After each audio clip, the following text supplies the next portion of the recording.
Hamtech, welcome back to my drone learning videos. I've decided to get myself a second beacon and joystick bundle. It did include this nice magnetic clip and magnetic adapter mount there. It was £208. The main reason I wanted to have two of these, and we'll open it in a second, is because I want to know I've always got one fully charged at all times. I needed an extra charging cable. I do have the Hover X and the X1 Pro Max. So let's just get it out the box. There is quite a new firmware update at the moment for the app and the beacon, 2.33. If you look here on the app, we've got this new, it says new here, and it says just here, spiral. And if we go further up, this one says side track, which now has auto correct. Copilot, which is when you're flying in the automatic modes, Copilot allows you to grab the beacon and make adjustments without having to stop and start or go into settings. The spiral is, imagine the camera turning in a spiral as it flies up and down, a bit like rocket I suppose, but it's spiraling as well. You can now see on the screen of the drone, which is off at the moment. Let's hold that on. Some people call it a flying camera. I'm just going to use the word drone. So once it's updated, and it will soon, you can now see the record time that's left. They've also added a dashboard feature, which adds more information, an overlay to your, and it will work via the app or via the screen of the joystick. And of course you can add your smartphone to the joystick. Let's get it out of the box. Like so, and yes, it does come with a case.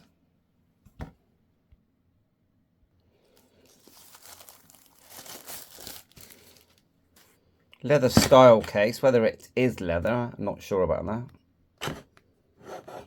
Okay. It's nice that it all packs away like this. Whoa. Everything's in the case, as you can see, all pre-wrapped. I'll just take it out of the wrapping. So in the case, you get the main beacon, some joysticks that we're going to screw in a second. And note that one of the joysticks is right and the other one is left, which has, look, it has a rotating wheel on the back. Just see there.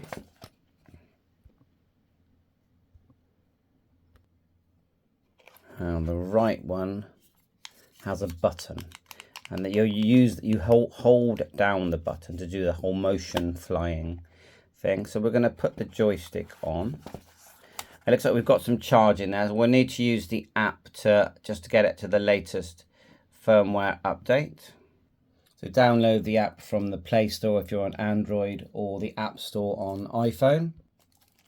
Quite a big instruction manual here.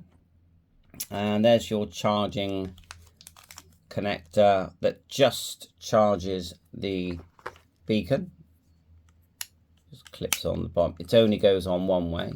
Now when the beacon is connected to this joystick, okay, and they do need to be connected when you're doing firmware updates, like so, you have USB-C charging, and that will allow you to then charge both units, which I think's, you know, way more convenient than the cable that goes here. But you know, the beacon will work completely independently of anything else, and then just click it on like so, and it clicks on nice and easy.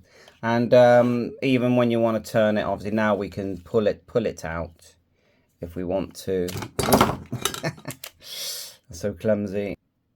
Try and keep hold of it this time and turn and turn. Okay, and that's it. Then you've got your sort of joystick, more traditional, like flying a drone. Speaker and microphone built into this device. And then what you do is, when you do want your smartphone, you pull these down here, these two things here, and then you pop it in like so, and you bring it down, and there's cables provided. They've also got some tabs at the bottom of the remote to stop your buttons being pressed.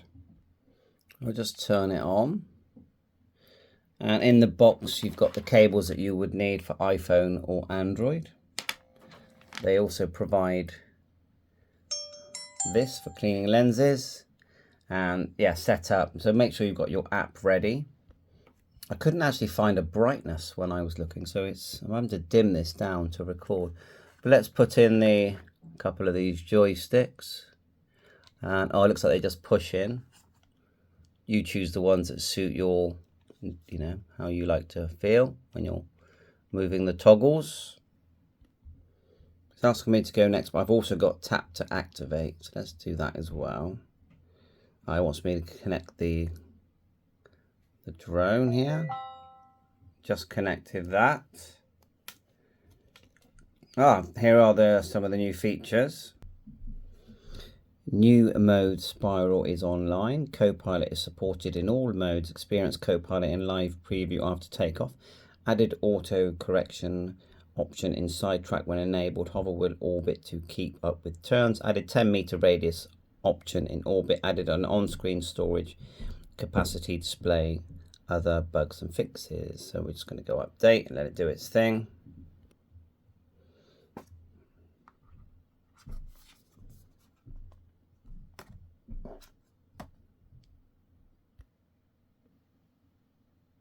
Whilst it's updating, there's one of the clamps that are included in the bundle. Put that in your little bike mount. Okay. It says here, flashing blue light. So we look at the drone. Means it's updating. And green light means it's updated. Actually says 10 minutes. I like this little mount as well that's included, and they actually just clip in, and they've got these like nice grippy clips as well. I will say that when you clip the joysticks into the remote, just really make sure they've clipped in properly. You don't want it falling off. Right, you can see we now have a green light and a tune. Oh, it still says updating firmware, do not remove. Great, it now says done. Latest version. Automatic download is enabled. Let's go back to our screen. It gives you the chance, I think, to activate if you want to have protection cover here. So that's 11 days left on mine. Link account, find your device and hover setting. I'm just going to go next for English on there, on the remote. Power on and repair. Okay. It's saying hold the button until it's blue.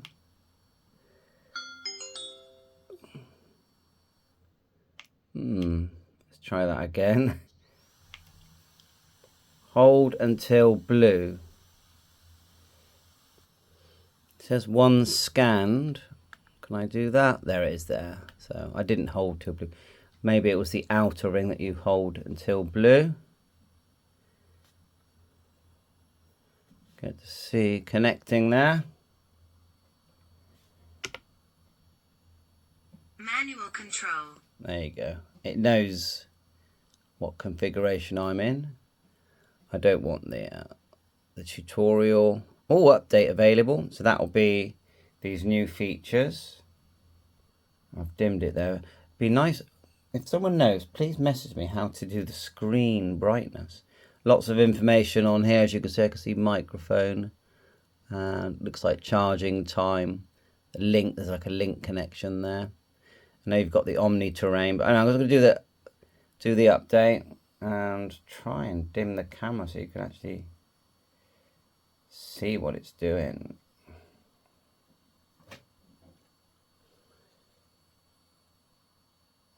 So we'll give that a few minutes.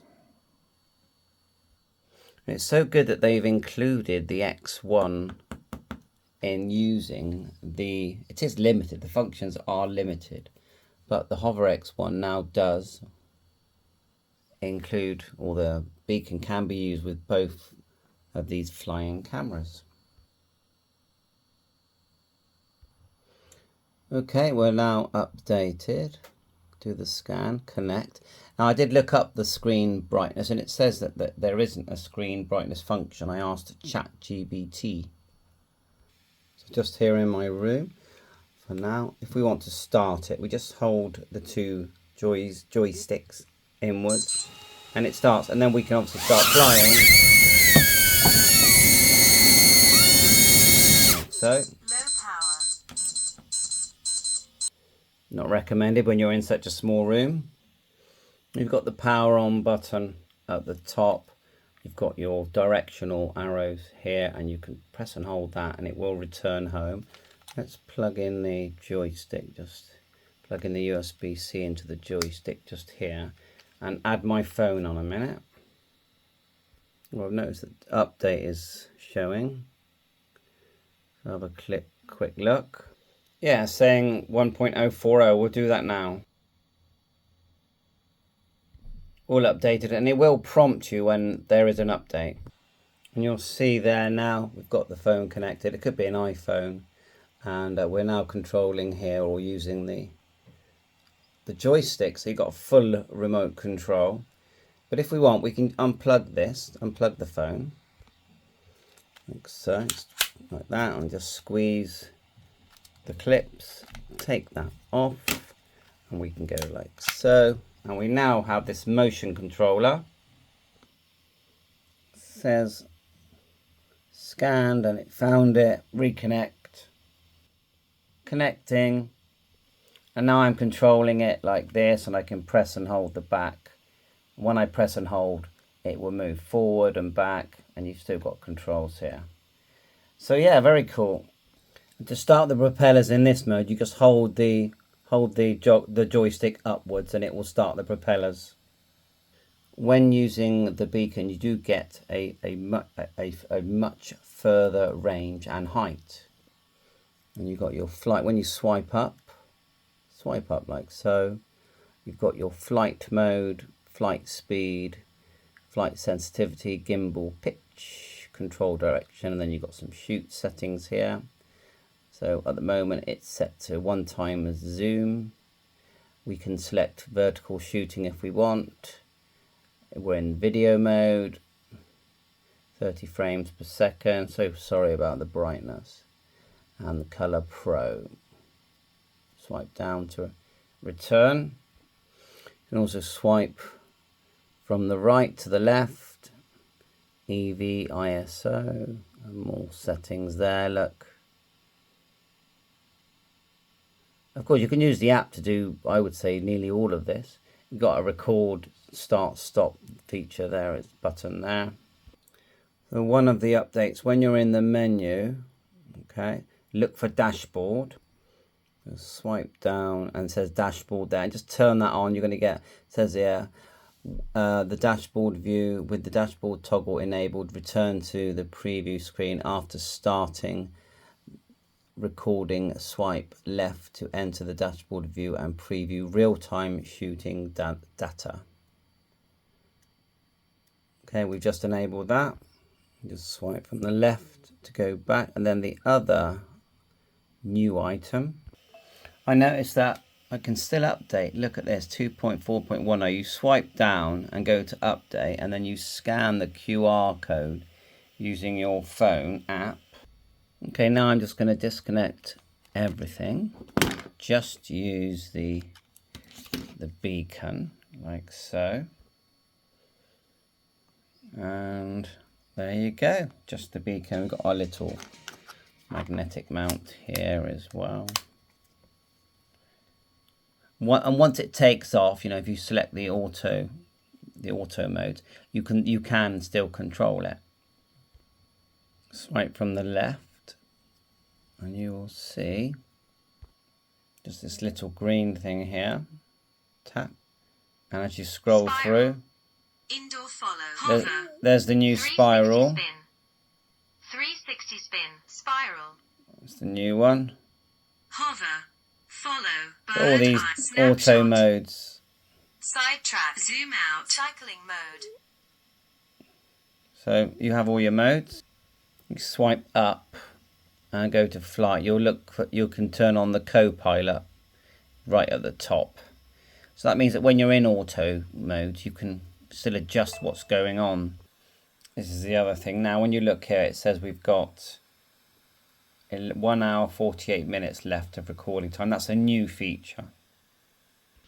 Same goes for sidetrack. Now, when you're in sidetrack, you can adjust the trajectory, you know, how far it is away from you and up and down.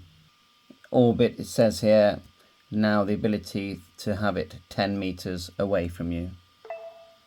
So what I'll do now, I'll turn off the Max Pro, turn on the One, and I've noticed in the settings it does sort of remember them both. This is the Hover Air X1. Let's see if we can find it. You get this like tutorial telling you how to put it into mode on the screen there, look. So for the Pro Max, power on, hold until blue. And for this one, to repair, it says hold them both. Not sure if that's going to work, but we'll try it. There you are, it's flashing blue. Let's repair. Go on then, do it. I'm going to go add device, but it should be in the memory because I've added it before. There you are, it's found it. Took a bit of faffing. I rebooted it, but it's saying connecting now, Hover X1. So yeah, the range is limited, the height is limited. You can't do return to home unless they decide to add that. But however way you look at it, we now can fly our X1, and you can see the image there as well. So I think a lot of tinkering there. It's a bit like a James Bond kit, isn't it? You know, like, let's get it the right way around. Take off the magnet. You're sort of sat here tinkering. If you like your tech, you're gonna, you know, you're gonna love this kind of stuff. And yeah, just clip it in correctly. And don't force anything. It should all just happen naturally. And there you go. We've got it there. So I'm just on my desk here, and if I just quickly pull these in, I've gone into error there, haven't I? Have I locked it? And then just pull them in a sec. Is it going to let me? Probably not opened up properly. And it might want me, but that's the idea. Sorry it's not working right now. But thanks for watching. Lots more tinkering to do. You know me, I'm learning with you and tinkering, just having great fun with all this tech. And yeah, fantastic couple of automatic flying cameras or drones. Bye for now.